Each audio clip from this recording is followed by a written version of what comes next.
জয় গুরু ইষ্টপ্রাণ দাদা ও মায়েরা, আজ ইষ্ট প্রসঙ্গে পরম পূজ্যপাদ শ্রী শ্রী আচার্যদেবের দেওয়া সমাধান জেনে নেব। টাকা পয়সা হাতে থাকছে না, মাঝে মাঝেই শরীর ভালো থাকে না, স্যালারিটা বাড়ছে না, দুশ্চিন্তায় ভুগছেন। আচার্যদেব দিলেন সমাধান। এক দাদা আচার্যদেবকে জানালেন, টাকা পয়সা হাতে থাকছে না, মাঝে মাঝেই শরীর ভালো থাকে না, অসম্ভব দুশ্চিন্তায় ভুগেন, স্যালারিটা বাড়ছে না, এর থেকে মুক্তির উপায় চাইছেন তিনি আচার্যদেবের নিকট। আচার্যদেব কি সমাধান দিলেন জেনে নেব বিস্তারিত। ভিডিওটি লাইক করে শেয়ার করবেন, নতুন হলে ইউটিউব চ্যানেলটি সাবস্ক্রাইব করে পাশের বেলটি বাজিয়ে রাখবেন, ফেসবুক পেজে দেখে থাকলে পেজটি ফলো করবেন। এবারে বিস্তারিত। শ্রী শ্রী আচার্যদেব বললেন, তোমার মনের যুক্তিটা ঠিক নেই, সেটা যখন ঠিক হয়ে যাবে তখন আর কোনো কিছুর সাথে যুদ্ধ করতে হবে না। তোমার মনের যুক্তিটা তো সব সময় টলমল করছে, তাই তুমি কখনো জ্যোতিষীর কাছে যাচ্ছ, কখনো বাবাজির কাছে দৌড়াচ্ছ, কখনো শনি মন্দিরে, কখনো এই মন্দির, কখনো ওই মন্দির। তাহলে তুমি বলো, তোমার মনের যুক্তিটা কি কোথাও ফিক্সড স্থির আছে? এগুলো দিয়ে দাদাটির পরিহিত আংটি, পাথর, তাবিজের দিকে ইঙ্গিত করে আচার্যদেব বললেন, এগুলো দিয়ে মনটাকে ভারাক্রান্ত করে রেখেছ কেন? এগুলিকে ছাড়ো, মনটাকে মুক্ত করো। গুরুর প্রতি যদি মনকে একাগ্র করো, বিশ্ব ব্রহ্মাণ্ডের সব দেবতার আশীর্বাদ তুমি পাবে, এই জীবনেই পাবে। যেখানে আছো, যে অবস্থাতে আছো, সেখানেই তুমি পাবে। তিনটে বেসিক জিনিসের কথা তিনি বলেছেন, যজন, যাজন আর ইষ্টভৃতি। তোমাকে প্র্যাকটিস করতে হবে।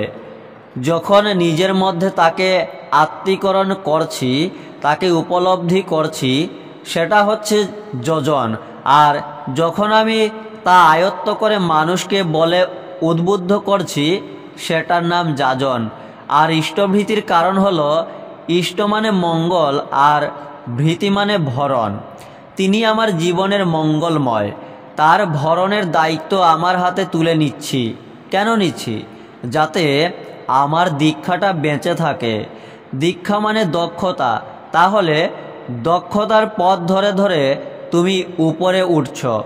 সে পথে একটা সিঁড়ি আছে, অথচ সিঁড়ির মাঝখানে কতগুলো ধাপ নেই। তুমি উপরে উঠতে পারবে? তোমার উপরে ওঠার পথটা কি মসৃণ হবে? তাহলে এই পথটা যাতে মসৃণ থাকে, সেজন্যই ইষ্টভৃতি। ব্যক্তিটি জানায় তার শরীর ভালো থাকে না, অনেক ডাক্তার দেখিয়েছেন, পেটে আলসার হয়েছে। শ্রী শ্রী আচার্যদেব বললেন, ক্রমাগত শরীর নিয়ে ভাবলে শরীর খারাপ হবেই। শরীরের দিকে মন এজন্যই যায়। তুমি তোমার মনটাকে আসল যেদিকে নিয়ে যাওয়ার কথা সেদিকে চালিত করনি। মনের মধ্যে এই যে অত্যাধিক চিন্তা, সবটাই পাওয়া নিয়ে। সত্যিকারের করা নিয়ে আমাদের কটা চিন্তা মনের মধ্যে থাকে ভেবে দেখো তো। ব্যক্তিটি জানান, আগে স্যালারিটা বাড়ছে না, এত কম। আচার্যদেব বললেন, স্যালারিটা কম, স্যালারিটা জীবন নয়। জীবনটা যদি শুধু স্যালারি আর টাকা পয়সার গল্পের মধ্যেই বাধা থাকতো, তাহলে এই ভিখারি মহিলার গল্পটা পৃথিবীতে হতো না। গল্পটা শুনেছ কখনো? এক মহিলা ভাগ্যের পরিহাসে জীবনের সব কিছু হারিয়ে পথের ভিখারি হয়ে গেল।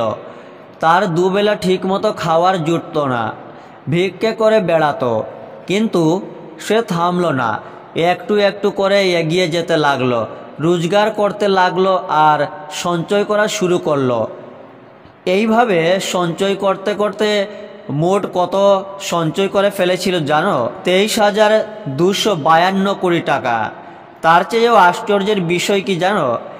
এত টাকা রোজগারের পর অর্থ সম্পর্কে তার উপলব্ধিটা ছিল এরকম, সম্পদে সুখ নাই।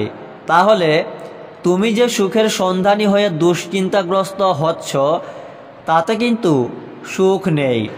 স্যালারি নিয়ে দুশ্চিন্তা করলে স্যালারি বাড়বে না, বরং ওই স্যালারির মধ্যে কিভাবে সুস্থভাবে চললে আনন্দের সাথে চলতে পারবে সেগুলো নিয়ে ভাবো। আর সামাজিক কার্যক্রমগুলোর সাথে যুক্ত হও। এভাবে চললেই দেখবে সবার সাথে মিলেমিশে চলতে চলতে জীবনের একটা সুযোগ এসে গেছে। এখন তুমি তো তোমাকে নিয়ে ভাবছ, এবার তুমি ঠাকুরকে নিয়ে ভাবো। তুমি তাকে ভাববে, তিনি ভাববেন তোমার কথা। জীবনটা কি এত দুশ্চিন্তার, এত সংশয়ের নাকি?